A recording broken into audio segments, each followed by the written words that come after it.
Hello, I'm Harley Schlanger. Hola, soy Harley Schlanger. Bienvenidos al diálogo de esta semana con Helga Sepp-LaRouche, fundadora y presidente del Instituto Schiller. Hoy es el 21 de julio de 2021. Hay mucho de qué hablar porque están sucediendo muchas cosas, muchas de las cuales están relacionadas con el colapso sistémico del sistema financiero en la economía mundial. Podemos comenzar con las inundaciones en Alemania, que se han utilizado como medio para aumentar la presión por el nuevo trato verde. Pero Helga, esto no tiene nada que ver con el nuevo trato verde, ¿es así? No, creo que esto representa algo que ocurre aproximadamente una vez por siglo, no cada siglo, pero cierto intervalo parecido. De hecho, provengo de la zona que también ha sufrido esta inundación, donde está el río Mosela. Y cuando se bordea el Mosela, podemos encontrar muchas casas que tienen estas marcas en las casas que dicen 1343 o 1600 algo o 1800. Todas esas marcas muestran showing people how la altura del río en la inundación del siglo. Y por esos señalamientos, en realidad se puede ver que a lo largo de los siglos hubo una y otra vez lo que se llamó correctamente inundaciones del siglo. Y estos son sucesos meteorológicos individuales y no representan represent a basic anthropogenic la respuesta simple de cambio climático causado por el hombre. Creo que el fraude que se comete es, naturalmente, tenemos que darnos cuenta de que hay cambios climáticos, como siempre ha habido cambios climáticos debido a desarrollos astronómicos cíclicos y otros fenómenos similares que tienen que ver con la posición de nuestro sistema solar en la galaxia y el Sol y los procesos que ocurren allí. Pero el fraude que se ha cometido, es decir, que naturalmente todo se debe a las emisiones de CO2, y esa es la conexión que es fraudulenta. Ahora, el verdadero escándalo es uno diferente. photographs already 9 days Ahora se sabe que había fotografías satelitales 9 días antes de que comenzaran las inundaciones que mostraban que se avecinaba una lluvia fuerte e inusual a medida que los días se acortaban, con una precisión asombrosa para predecir qué distritos, qué ciudades, qué lugares en los ríos y afluentes de los principales ríos donde esto ocurriría. Y lo escandaloso es que no se hizo absolutamente nada para alertar a la población. El gobierno federal no lo hizo. Los medios de comunicación que ahora culpan con mucha rapidez al CO2 tenían la información real, pero ni la radio alemana en Renania del Norte-Westfalia advirtió a la población. Las sirenas no funcionaron porque fueron desmanteladas después de que terminó la Guerra Fría, y cuando hubo una prueba federal en septiembre pasado, descubrieron que el sistema de sirenas en muchas áreas no funcionaba. Eso fue en septiembre y no se hizo nada para repararlas. Luego, después de que las inundaciones comenzaron a causar daños realmente increíbles, hubo ayuda individual, pero nuevamente no hubo coordinación y se perdió mucho tiempo. Ahora, esto demostró también una cosa, que el sistema de alerta electrónico por sí solo no es suficiente, porque uno de los problemas que surgió es que las personas intentaron usar sus teléfonos inteligentes para llamar a familiares que estaban en casas inundadas y algunas casas completamente destruidas. Estos teléfonos inteligentes no funcionaron, y eso apunta a un problema mucho mayor, y es que una vez que no se tiene electricidad, realmente tenemos problemas. Y ese es el enfoque de un próximo seminario del Instituto Schiller del próximo sábado, porque el gran reajuste y el acuerdo verde seguramente causarán apagones. Y ya ha habido advertencias sobre cuál será la devastación, que será mucho mayor que incluso esta. Y esta es una crisis tremendamente grande. Más de 170 personas fallecidas, todavía hay un número desconocido, quizá miles de personas desaparecidas, y eso es en Alemania. Este no es un lugar lejano en Bangladesh o en algún lugar donde estas cosas pasan periódicamente. Esto es Alemania altamente industrializada y está muy claro lo que falta. Lo que falta eran muchos años de inversión en infraestructura.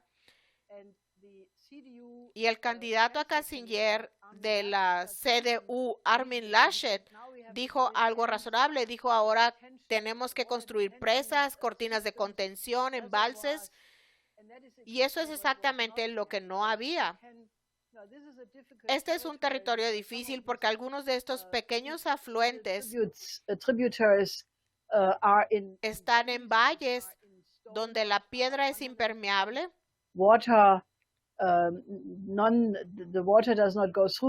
Por lo que incluso un pequeño afluente puede convertirse rápidamente en un arroyo embravecido.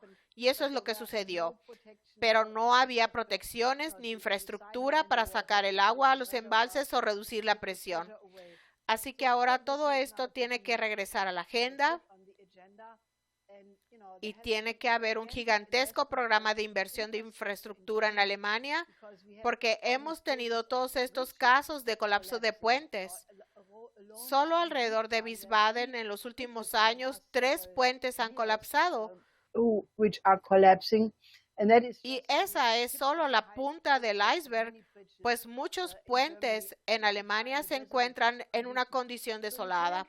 Entonces, en realidad se puede decir que la misma política que dejó al país desprevenido para la pandemia, la privatización del sistema de salud, dejó incluso a países como Alemania sin máscaras, sin equipo de protección en los primeros meses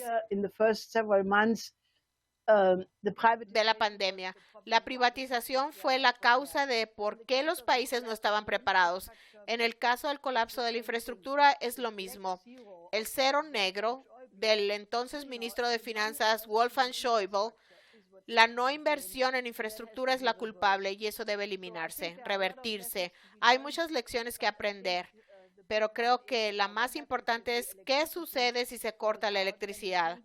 Entonces no se puede utilizar el teléfono, no podemos movilizarnos y hay estudios que muestran que incluso en horas no hay comida, no hay gasolina y por ende no se puede conducir en auto.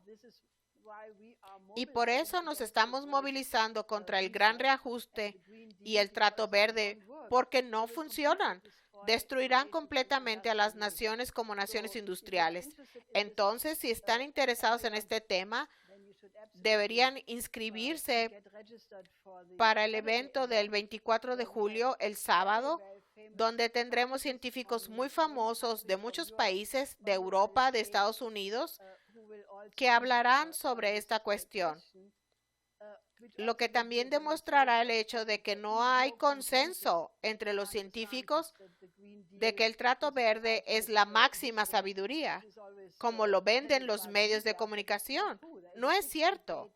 Hay un gran debate y una gran disputa. Mucha gente sabe que esto no funcionará y todavía están tratando de detenerlo antes de que sea demasiado tarde. Las personas pueden visitar el sitio electrónico del Instituto Schiller para inscribirse a la conferencia de este sábado 24 de julio. Hablaste sobre la inversión que se necesita, pero ¿cómo con las políticas existentes de la Unión Europea y los diversos gobiernos como el gobierno alemán? ¿Cuál es el mecanismo para hacer eso? ¿No es difícil obtener crédito para infraestructura? Sí, es prácticamente imposible. Esta política reciente de la Comisión de la Unión Europea, Fit for 55, que se supone que implementará el gran reajuste, simplemente no va a funcionar. Y ahora mismo hay una gran agitación en la Unión Europea donde varios países se oponen a esto, varios partidos se oponen. Algunos porque dicen que no es equitativa y favorece a ciertos grupos, los ricos. Otros dicen que no es suficiente. En cualquier caso, es un lío total. Y creo que hay que, en realidad, tirarlo por la ventana por completo, porque ahora esta crisis de las inundaciones simplemente demuestra que es necesario movilizar crédito para invertir en la economía real, en la infraestructura, en la reconstrucción de la economía y no en estos acuerdos comerciales de emisiones de CO2, que es un fraude total en primer lugar. Bueno, mientras hablabas de esto, mencionaste la crisis de la atención médica en torno a la pandemia, las inundaciones. También tenemos el problema de la hiperinflación. Lo que en realidad estamos viendo es el colapso predecible del sistema. ¿No es así? Sí. Creo que hay una declaración muy interesante de un inversionista, de hecho, uno muy famoso, Jeremy Quentin, y básicamente dice que no hay duda de que la burbuja estallará. Dice que lo único que han hecho estos paquetes de rescate y los paquetes de rescate por coronavirus y todos estos paquetes de estímulo es que han pospuesto un poco el colapso. Pero él espera que suceda en el otoño y dice, puede suceder, hay 20 causas y causas inesperadas. La gente no sabrá qué les golpeó, pero cree que esta burbuja reventará con una certeza absoluta. Creo que esto es muy claro. La inflación en el acero, en la vivienda, en los alimentos. Ya estamos en la fase muy avanzada de la hiperinflación. Si se compara con la curva de la hiperinflación que se desarrolló en Alemania en 1923, yo diría que estamos en el verano de 1921, comparable al verano de 1923. Eso es algo en lo que la gente debe pensar. También vamos a tener una conferencia sobre esto el 14 de agosto que abordará los acontecimientos del 15 de agosto de 1971, la ruptura con el sistema de Bretton Woods, que fue responsable de eso. Aquí hay algo que creo que es irónico y que la gente no está entendiendo. Has estado hablando de la oportunidad de utilizar la retirada de Afganistán para pasar a un nivel diferente de relaciones, de cooperación entre naciones. Y este es el mismo principio básico que se puede aplicar a la economía, a la colaboración en general. Pero como creo que está claro, mucha gente no lo está entendiendo. ¿Por qué dices que esto representa una gran oportunidad, salir de Afganistán, cuando todos los demás lo miran y se quejan de que esto solo va a empeorar las cosas? Lo comparé con la caída del muro de Berlín y la reunificación alemana y el fin de la Unión Soviética. Ahora, uno puede argumentar que esos fueron eventos mucho más trascendentales, porque después de todo estaban poniendo fin a 70 años de historia.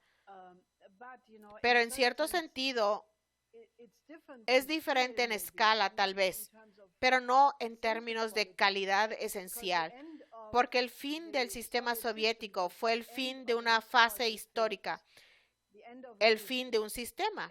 Y lo que significa la retirada de Afganistán es también el fin de un sistema de guerras interminables. La demostración de que la política de Tony Blair, que inauguró en Chicago de 1999, fracasó por completo. La idea de que tienen el derecho a proteger, donde marchan a otros países para que haya un cambio de régimen, una revolución de color, y si todo eso no ayuda, se interviene militarmente. Esa política ha fallado. Y las tropas de la OTAN ahora se han salido o esencialmente están fuera. ¿Qué va a pasar ahora? Si no sucede nada para remediar eso, existe el peligro de que Afganistán vuelva a convertirse en un centro de producción de opio. Más del 80% del opio del mundo se produce en ciertos momentos ahí. No estoy al día con las cifras, pero es considerable. Puede volver a convertirse en un centro de terrorismo, por lo que hay razones negativas por las que uno debería entrar con una perspectiva diferente.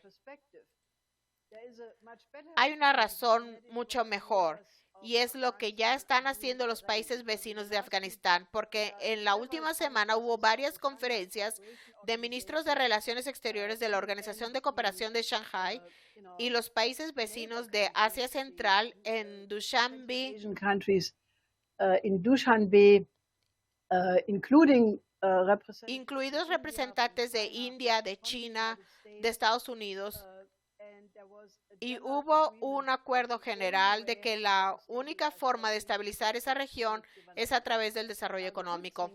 Ahora, lo bueno es que, en primer lugar, continúan las discusiones de Doha con Estados Unidos y los talibanes.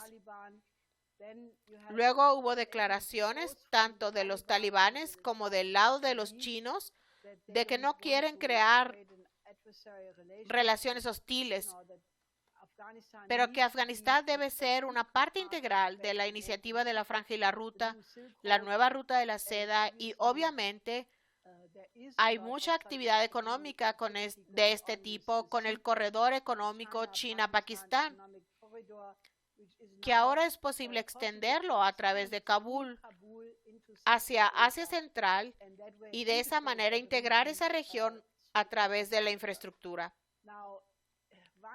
Wang Yi, el ministro de Relaciones Exteriores de China, en una de estas conferencias básicamente dijo que ahora existe la posibilidad histórica de tener integración a través de infraestructura de todo el continente euroasiático. Puede haber colaboración entre la Organización de Cooperación de Shanghái, la Iniciativa de la Franja y la Ruta, la Unión Económica Euroasiática, la Unión Europea, si así lo desean. Pero eso no funciona si Afganistán está envuelto de manera continua continuously, engulfed in civil war, en una guerra civil, social en chaos. caos social. So the development and Por integration tanto, el desarrollo y la integración de Afganistán redundan en el interés del pueblo afgano, en el interés de los vecinos, en el interés de todo el continente euroasiático. So I'm quite De modo que soy bastante optimista de que puede suceder, pero la pregunta crucial es, ¿cooperará Estados Unidos con Rusia y China? Es interesante que el embajador de Afganistán en China hiciera un llamado urgente y dijo que Afganistán es el único lugar del mundo donde Estados Unidos y China pueden cooperar. Yo pienso que esto es muy importante, es por eso que estoy relativamente entusiasmada con esta perspectiva para, con suerte, involucrar o alentar a Estados Unidos a que se involucren, y también a los europeos que tienen interés propio de que no haya una nueva oleada de refugiados afganos.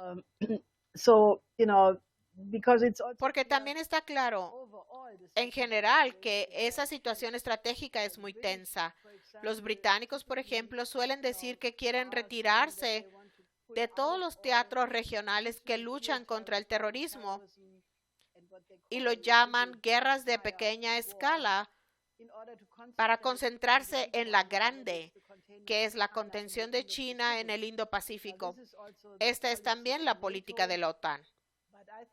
Pero creo que si en lo pequeño, relativamente hablando, es decir, en el contexto de Asia Central y Afganistán, si hubiera una colaboración entre Estados Unidos, Rusia y China, entonces tal vez esto pueda ser una construcción de relaciones mediante lo cual se ponga en marcha un proceso de cooperación completamente diferente.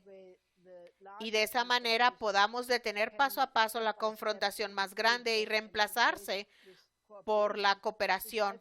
Creo que es la única forma en que la humanidad puede continuar sobreviviendo en esta etapa actual de la historia. stage of history. Well, it would make sense. Eso tiene sentido y obviamente es algo que puede suceder y está sucediendo. Y sin embargo, al mismo tiempo hay personas, incluidas las redes británicas y las redes en Washington, que vuelven a atacar a Rusia y China. El último cuento, que es completamente fraudulento, de que Putin emitió una orden para que Trump fuera elegido, que fue publicada en The Guardian por la misma red desacreditada que impulsó el informe de Christopher Steele y luego el nuevo informe de que China está supuestamente hackeando a Microsoft. Esto parece ser la opción alternativa de aquellos que quieren mantener las guerras. Sí, pero estoy realmente de acuerdo con el embajador ruso en Estados Unidos, Anatoly Antonov, quien dijo que todas las mañanas cuando se despierta, se sorprende cuando lee los periódicos y mira las noticias de la televisión sobre la increíble cantidad de noticias falsas acerca de lo que supuestamente está haciendo Rusia. Ahora, tengo la misma sensación casi todas las mañanas cuando escucho la radio alemana o veo la televisión o los periódicos. Quiero decir,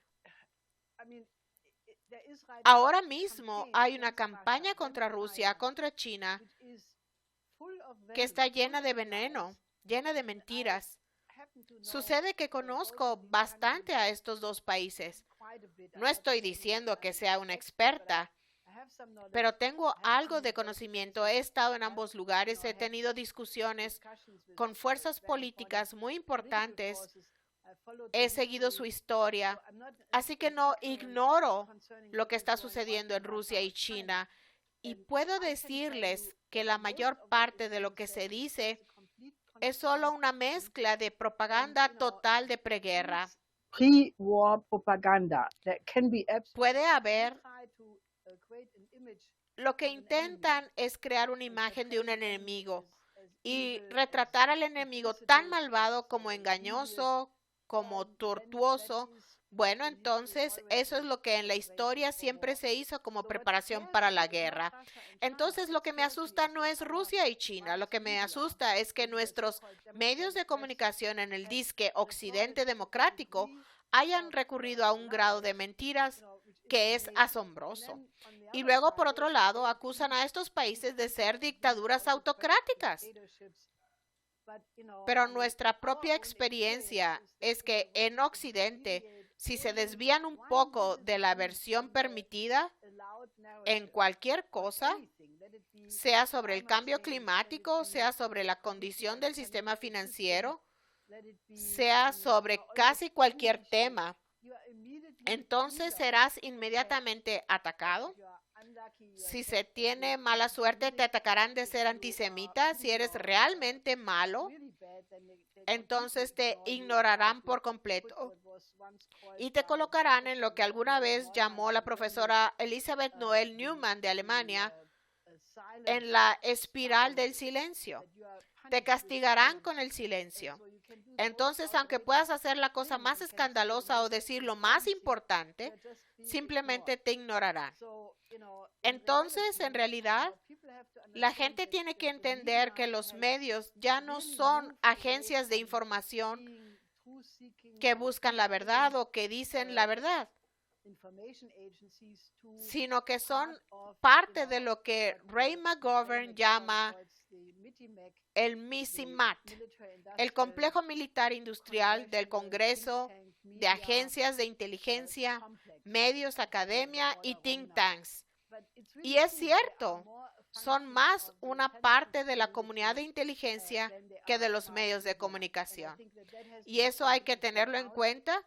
Y una vez que comenzamos a ser más conscientes de ello, lo reconocemos fácilmente y es muy útil entrenar la mente para que también comprenda cuáles son los temas importantes para que no dependamos completamente de estos medios porque siempre tienen un sesgo. Así que, por lo tanto, ¿quién es la dictadura? Es la pregunta. Una excepción útil a lo que estás comentando sobre los medios de comunicación es este nuevo documental que acaba de producir Oliver Stone para examinar de nuevo el asesinato de Kennedy. Estuve en el Festival de Cine de Cannes para promocionarlo y creo que viste una entrevista con él. ¿Qué te pareció lo que dijo Stone? Well, he said that Dijo que quería hacer una nueva versión de su película anterior, JFK, esencialmente porque a pesar de que hay toneladas de pruebas que la comisión Warren encubrió, las razones por las que Kennedy fue asesinado eran bastante diferentes de lo que se describió oficialmente, y que él piensa que esto es extremadamente importante para el debate actual, por lo que el punto principal que hizo fue que Kennedy quería terminar la Guerra Fría en 1963 y quería restablecer relaciones con Cuba. Cuba todavía tiene el bloqueo después de 60 años y lo está sufriendo tremendamente. Y creo que el hecho de que no haya cobertura sobre esta película debería hacer a la gente a pensar. Tuvo que ir al Festival de Cines de Cannes para que se proyectara. Y el financiamiento lo obtuvo de fuentes en Europa. Así que creo que la gente debería ver esta película. Me impresionó mucho la entrevista de media hora con Stone. Y creo que es un tema importante porque hemos discutido esto muchas veces. La gente dice, ¿qué salió mal en Estados Unidos?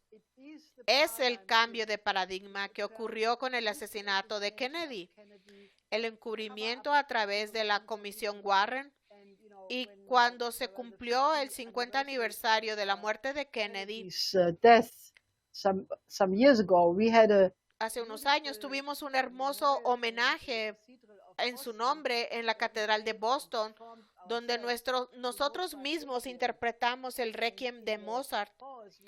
Y tuvimos extractos de discursos de Kennedy que son increíbles.